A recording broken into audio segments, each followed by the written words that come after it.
All right, so I'm just taking my pick tool here. You just put a little light pressure on this thing. You can pull it out, and then you will see why the door was clogged. Look at all that.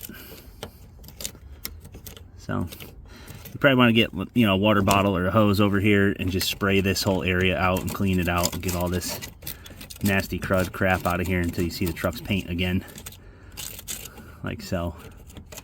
You just keep scooping it. So I'm just gonna get a little water bottle and spray all this out. I'm probably gonna do this to all the other doors too. We can go take a look at the other side just to see. This goes for all 4 doors, because this is how they all, I don't hear any water in this one. So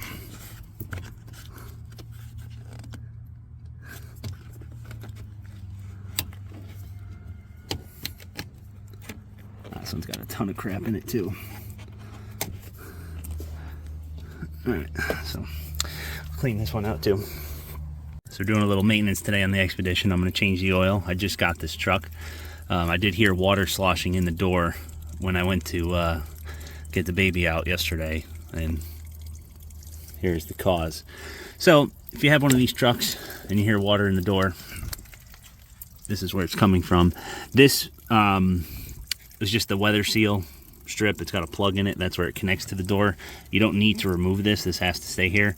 But this little plastic thing right here, that has to be removed or cleaned out. So I'm going to pop that out because that's where the water's supposed to drain out on the edge of the door here and just totally leave the truck. So I'm going to go check the other side. I didn't hear any water in it, but it's from this one for sure. So it usually means, this could be my problem.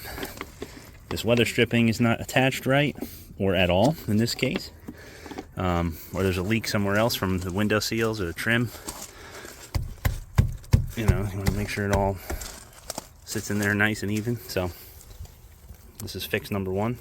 Again, water leak, 15 and up, probably 07 and up Ford Expedition.